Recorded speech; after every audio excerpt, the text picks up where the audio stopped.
Imagine-se então meu pasmo, minha estupefação ao escutar o francês emitir aquelas sentenças que recém havia pronunciado, especialmente depois que não pude deixar de reconhecer que havia falado a verdade. Ponto por ponto, ele continuou. Estávamos falando sobre cavalos, se me lembro corretamente, um instante antes de dobrarmos a esquina da rua C. Foi este o último assunto que discutimos. No momento em que entramos nessa rua, o quintandeiro, com um cesto grande na cabeça, passando rapidamente por nós, empurrou sobre uma pilha de paralelepípedos colocada junto ao ponto em que um pavimento está sendo consertado. Você pisou em uma das pedras soltas, escorregou, distendeu levemente o tornozelo, ficou incomodado e de mau humor por alguns instantes. Resmungou umas poucas palavras, voltou-se para olhar a pilha, e então prosseguiu um completo silêncio. Eu não estava prestando atenção em especial ao que você fazia. Porém, a observação vem se tornando para mim, nos últimos anos, uma espécie de necessidade, como se fosse uma segunda natureza. Bem, você continuou com os olhos fincados no chão, olhando com uma expressão aborrecida para os buracos e valas do pavimento.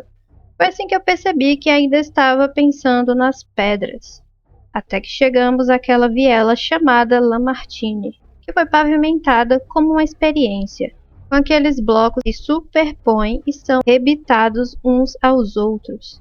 Aqui seu rosto se iluminou, e percebendo um certo movimento em seus lábios, não pude duvidar de que tenha pronunciado a palavra estereotomia, um termo que estão aplicando muito afetadamente a essa espécie de pavimento. Nesse mesmo momento, eu soube que você não poderia ter dito a si próprio estereotomia, sem ser levado a pensar na atomia, e assim nas teorias do Epicuro. Uma vez que, ao discutirmos esse assunto, há relativamente pouco tempo, eu lhe mencionei que, de forma singular, embora não estivesse despertando muita atenção, as adivinhações vagas daquele nobre grego estavam sendo agora confirmadas pela recente cosmogonia nebular, proposta pelo Dr. Nichols. Senti que você não poderia evitar de erguer os olhos para a grande nebulosa de Órion, e fiquei esperando que você fizesse isso. De fato, você olhou, e agora eu tinha plena certeza de que tinha seguido corretamente seus passos. Porém, naquela amarga crítica feita a Chantilly, que apareceu no museu de ontem, o satirista fez algumas alusões desgraciosas à mudança de nome do sapateiro. Depois que colocou os coturnos de um ator de tragédia e citou um verso em latim sobre o qual conversamos com frequência, refiro-me à linha Perdit aliquo litera prima sono. As antigas letras perderam seu primeiro som. Eu já lhe havia dito que esta citação refere-se a Órion, porque antigamente era escrito Urion, devido à questão que debatemos em torno desta explicação, e a certeza de que você não teria podido esquecê-la. Estava claro, portanto, que você não poderia deixar de combinar as ideias de Órion e Chantilly. E você realmente as combinou. Eu percebi pelo sorriso que passou por seus lábios. Você estava pensando na imolação do pobre sapateiro. Até aquele momento você estava andando meio cabisbaixo, mas nesse momento esticou-se de modo a mostrar sua plena estatura.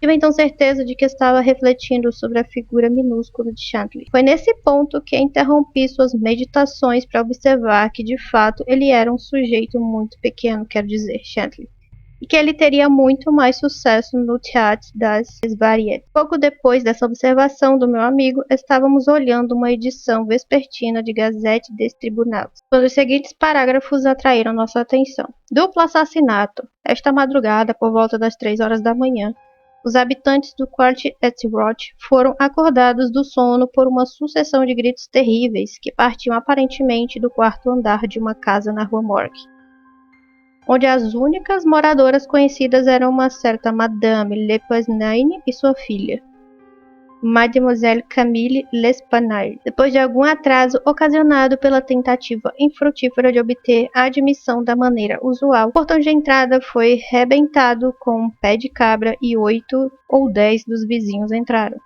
acompanhados por 2 policiais. A essa altura os gritos já haviam cessado, porém, enquanto o grupo corria pelo primeiro lance de escadas, 2 ou mais vozes grosseiras, aparentemente discutindo furiosamente, pareceram sair da parte superior da casa. Quando o grupo chegou ao segundo andar, também estes sons haviam cessado e tudo permanecia em perfeito silêncio.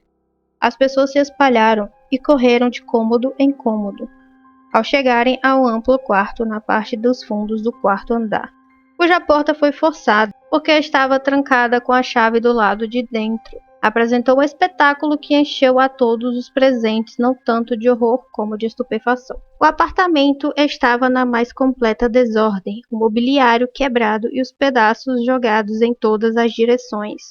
Quase no centro do quarto havia um estrado de cama, mas o colchão foi tirado de cima dele e jogado no meio do assoalho do aposento. Sobre uma cadeira havia uma navalha manchada de sangue. Na lareira havia 2 ou 3 mechas longas e espessas de cabelo humano grisalho, também cobertas de sangue que pareciam ter sido arrancadas pela raiz.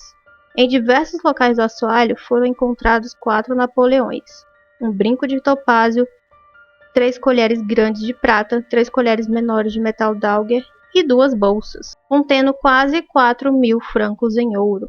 As gavetas de uma cômoda, ainda deslocada em um dos cantos da sala, estavam abertas e tinham sido aparentemente revistadas, embora muitos artigos de vestuário ainda permanecessem dentro delas. Um pequeno cofre de ferro foi descoberto no chão embaixo da cama, não embaixo do estrado, onde esta tinha sido atirada.